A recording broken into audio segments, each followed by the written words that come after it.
Have you ever gazed into a mirror and sensed the individual staring back is operating under a different reality? That your form, once so known and dependable, is beginning to seem like an acquaintance you no longer understand? Well, I'm telling you this feeling is real. As a neurosurgeon with more than 40 years in practice, I've witnessed a startling reality that most individuals find difficult to accept. Once you pass the age of 80, your system doesn't merely age. It starts to alter or reconfigure its own programming. This isn't unusual. It's a quiet, universal recalibration occurring deep within every part of you. It makes no difference if you've been an athlete or have always preferred calm pastimes. This occurs for all people. But here's the vital point that most overlook and, honestly, even many physicians avoid discussing.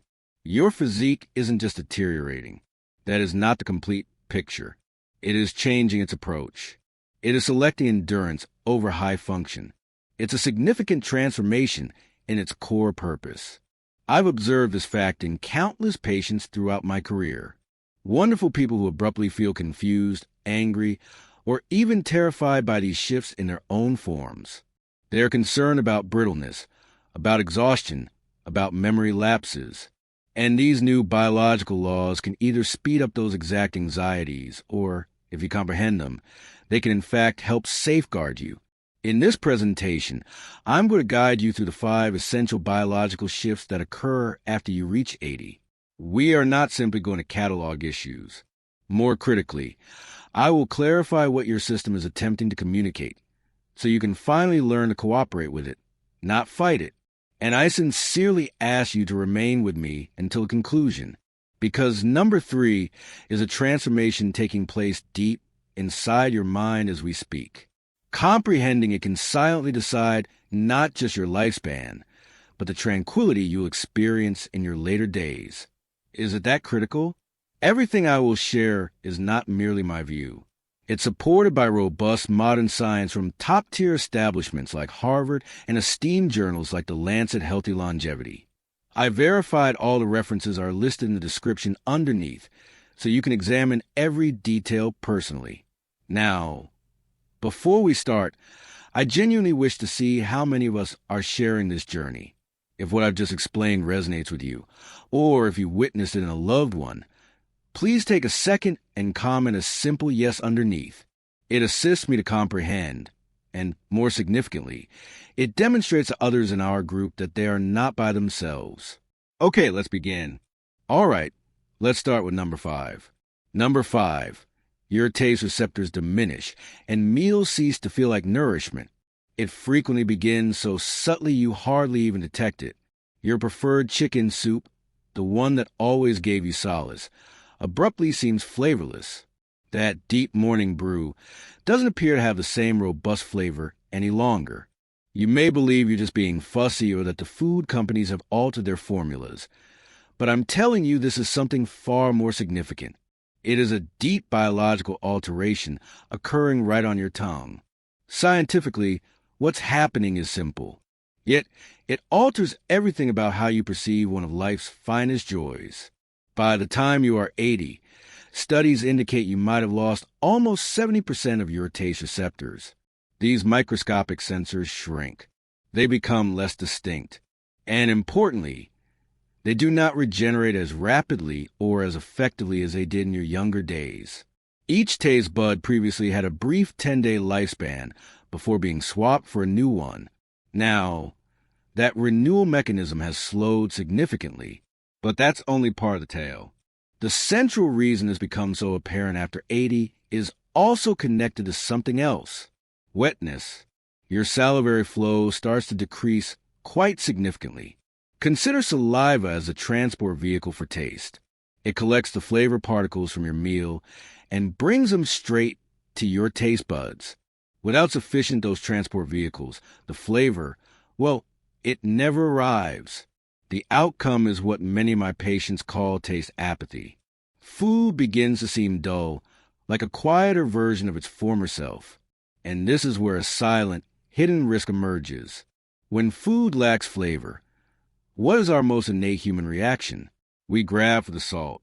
We mix an extra spoon of sugar into our coffee. We do this automatically, just striving to find that fulfillment. We recall this is exactly why a Harvard Health Review discovered such an amazing link. Older individuals with major taste loss were much more prone to develop hypertension or diabetes. It wasn't aging itself triggering it, but the manner they adjusted for the loss of taste. This can also result in a declining desire to eat, unplanned weight reduction, and even undernourishment because the pleasure of eating simply isn't present any longer. I'll always remember a patient of mine, a fantastic 82-year-old lady named Betty. She had been a master chef her whole life, a woman whose meals could gather the entire community. She sat in my clinic, her eyes full of a subdued sorrow. "Doctor," she said, her voice almost a whisper, "I can't taste my own dishes any longer. Every meal, it's a shadow of its former self." Her story saddened me because her greatest passion had become a cause of daily annoyance. We discovered she was oversalting every dish, trying to pursue that memory, and her blood pressure was rising to risky levels. But please do not view this as a tale of decline. View it as a cue from your body to adjust. If tastes are diminishing, it's time to discover a new universe of flavor. Instead of depending on salt and sugar, it's an opportunity to welcome spices and herbs. Consider the aroma of cinnamon, the pungency of garlic, the sharp tang of a lime, or the heat of a little chili. It's about incorporating crunch and cold to make eating engaging again. The most crucial thing is not to disregard this shift. A weakening sense of taste isn't just about missing a nice dinner. It's about missing the vital cues your system requires to remain healthy, powerful, and secure. Now, let's proceed to number 4. Number 4, your skin loses its memory of how to mend. Do you ever see a minor paper cut on your hand that appears to remain for months, or a deep purple mark on your arm that shows up from just a light touch and you have no idea how it happened? This isn't your fantasy. And it's not just a signal that your skin is becoming more fragile. It is something far more significant. Your skin is losing its memory. After turning 80, your skin cells start to lose what researchers name their molecular memory. Imagine it like this. Your skin once possessed an ideal, precise plan for how to fix itself. When you get a wound, small repair cells named fibroblasts would hurry to the site, read the plan, and construct new, healthy skin perfectly. But now that plan is blurring, the details are fading. The repair crew arrives, but they are disoriented. They move aimlessly, they react slowly, or occasionally they don't react whatsoever. This isn't a hypothesis. A pivotal 2022 study in the journal Nature Aging verified this exact process. The core reason this becomes so vital in our 80s is because of full system deceleration. The plant that makes collagen, the protein that acts like the framework keeping your skin tight and resilient, has mostly closed. By 80, its output has fallen by a shocking 75%. Simultaneously, the blood vessels, the tiny pathways that bring oxygen and nourishment to the skin, have become stiff and constricted. So, not only are the repair workers disoriented, but their supply chains have been severed. This is why everything requires so much more time to recover. It's why skin can rip from something as minor as taking off a Band-Aid. And it's why a small, neglected sore can rapidly get infected because your system's primary shield has been weakened. It's a breach in the fortress.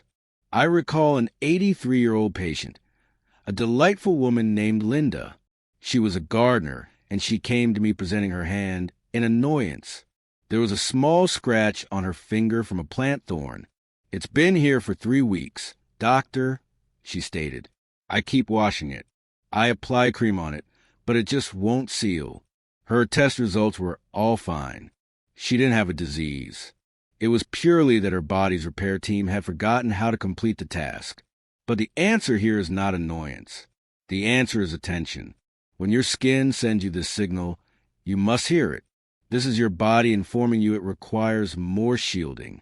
The response is straightforward, and it begins from the interior out. Hydrate, hydrate, hydrate. Consuming sufficient water is among the most vital actions you can take for your skin. on the exterior, shield it with a good, rich moisturizer that forms a protective layer. And make certain you're getting sufficient vitamin C in your diet from foods like strawberries or broccoli, as it's a vital component for the little collagen your system still produces. When your skin needs more time to mend, it's a direct message. It's a quiet appeal stating, I recall less now, so I need more attention. If you discovered something new about being tender with your skin today, please take a moment and type care in the comments underneath. It's a fantastic prompt for everyone to be a little more gentle with ourselves. And now for number 3. This is the one I requested you to wait for.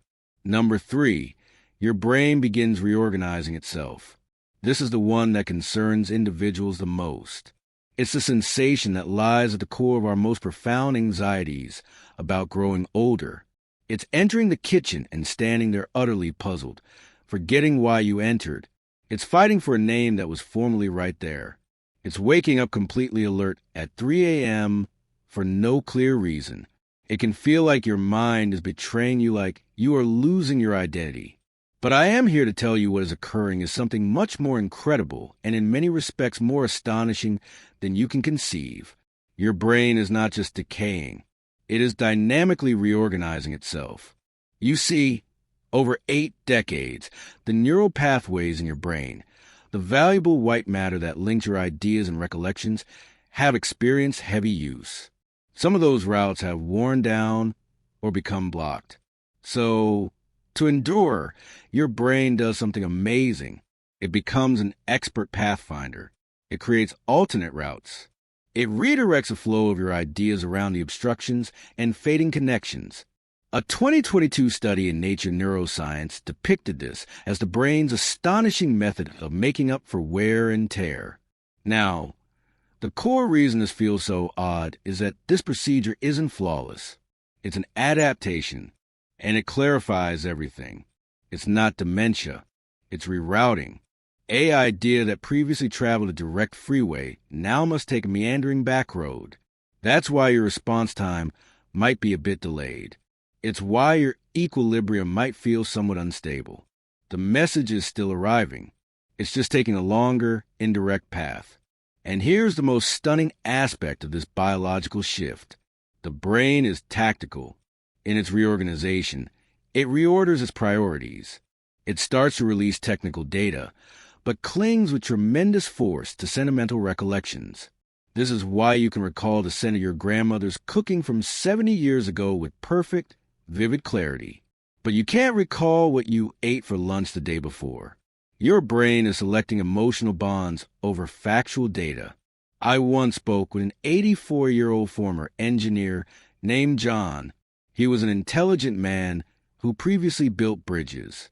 He chuckled as he told me, "Doc, I can't solve how to repair a basic appliance any longer, but I can recall the precise instant I saw my spouse for the first time in 1959.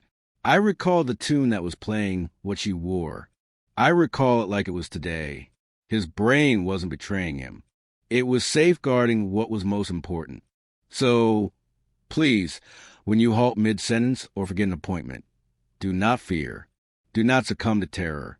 See it for what it is. It's a sign that your amazing brain is adapting, working relentlessly behind the scenes to keep you functioning. Be patient with it. Every discussion you have, every fresh thing you learn, every puzzle you solve, it assists your brain to activate those new routes just a bit more. You can assist it to construct those new paths. This new comprehension of the brain is just so profound. If this astonished you, just take a second and comment while underneath. It's genuinely a wonder of endurance. Let's go to number 2.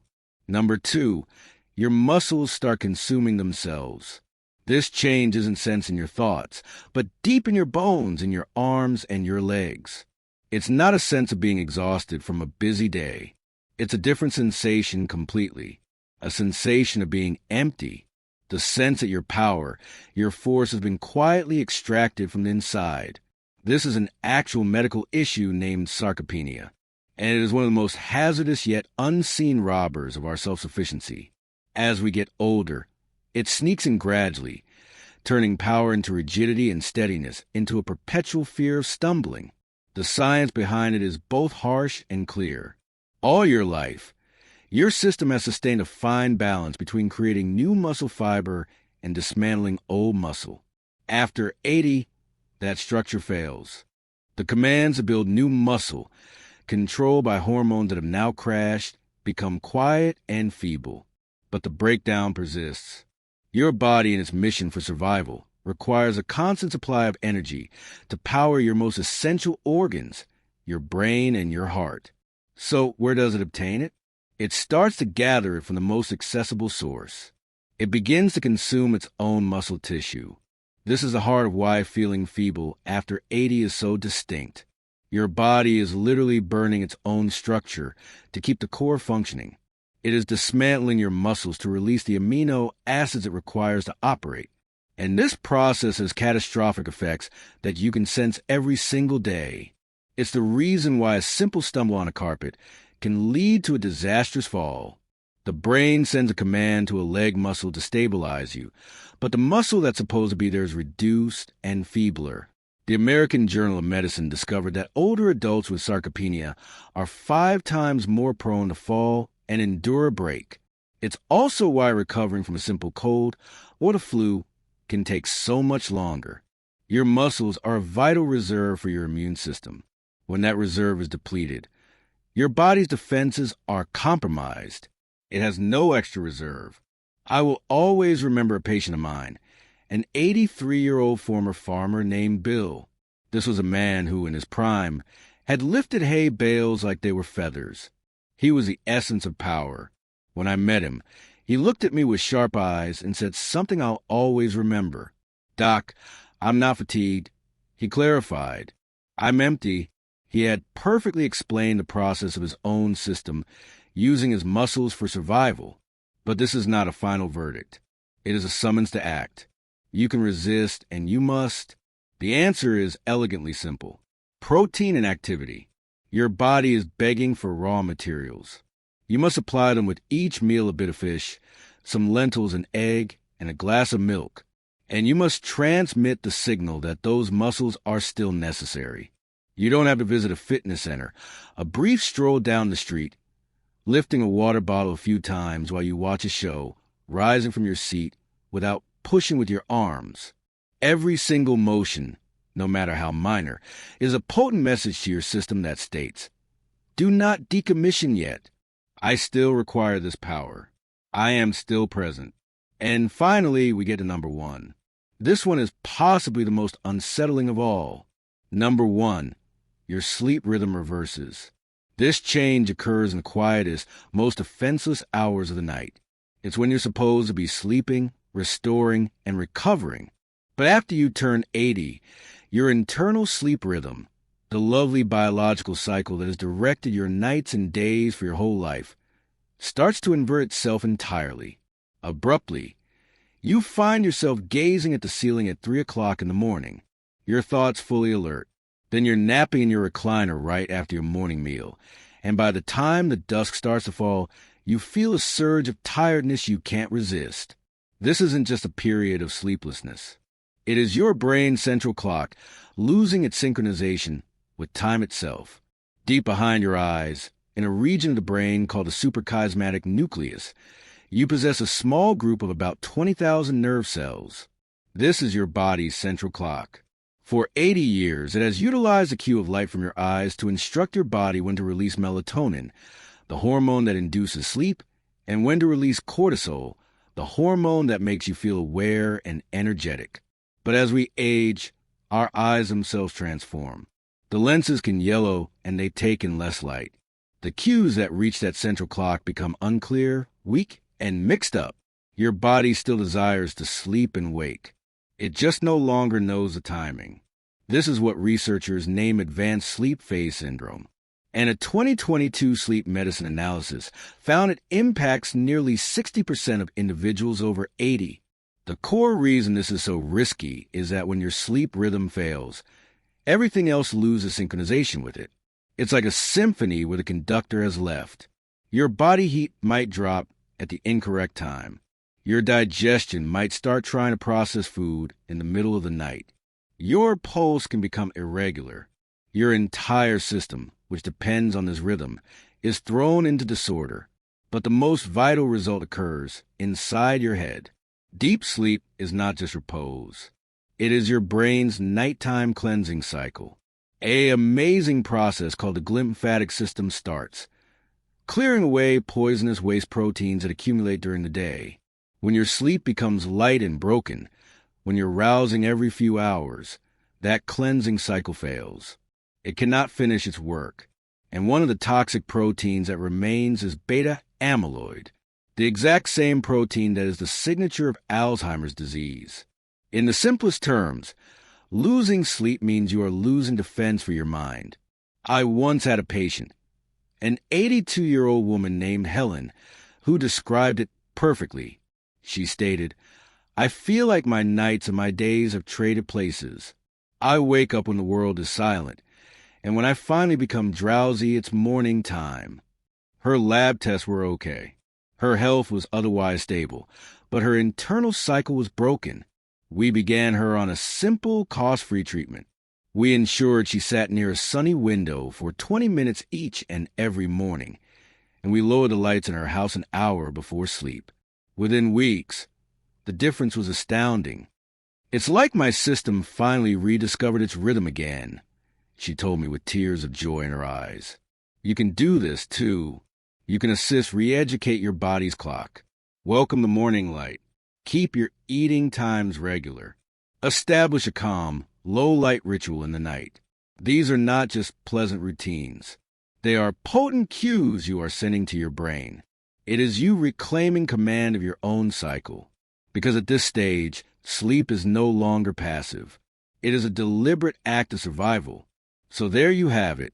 The 5 deep and often disturbing ways your body reprograms its own instructions after the age of 80. Your taste receptors diminish. Your skin forgets. Your muscles are used for energy. Your sleep rhythm inverts. And your brain, your remarkable brain, starts to reorganize itself. It's learning to endure in a new phase, a new existence. Think back to John, the 84-year-old former engineer I mentioned earlier. He could have spent his days feeling annoyed that he couldn't repair a simple appliance any longer. He could have viewed that as a defeat, as a sign of declining ability. But instead, he learned to accept what his brain selected to recall. The lovely, potent, and vivid memory of the day he encountered his wife. He understood his brain wasn't failing. It was simply selecting emotional bonds over factual data. And that right there is the single most vital insight I hope you take with you today. These 5 shifts, they are not signals that you are defective. Not at all. They are signals that you are living. They are potent evidence that your body is an amazing survivor, still battling, still learning, still adjusting after 8, 9, or even 10 decades on this planet. We know we cannot halt time, but you can learn to collaborate with your body's new plan. You can slow its advance. You have far more control in this process than you believe. As we conclude, we know that information is only potent when we implement it. So now I have one crucial question for you. What is the one pledge you are making to yourself after viewing this presentation? It doesn't have to be something major. It could be as simple as, I will sit near the window for 10 minutes of daylight each morning. Or perhaps, I will include a little more protein to my lunch. It could even be a vow to simply be more compassionate to yourself the next time you forget a word. Please share your personal pledge in the comments underneath. Writing it down makes it tangible, and your promise might just be the motivation someone else requires to see today. And if you found genuine value and reassurance in our time together, show your support by giving this video a like. It truly helps me know that this information is having an effect. To guarantee you continue on this path with us and never miss another video full of life-altering insight, press that subscribe button. It's more than just subscribing. It's becoming part of a community of companions. All of us dedicated to living our finest, healthiest lives together. Finally, think of one person, just one person who needs to hear this message today. And please share it with them. You might just change their whole week. Thank you for watching. Be well and be compassionate to yourself.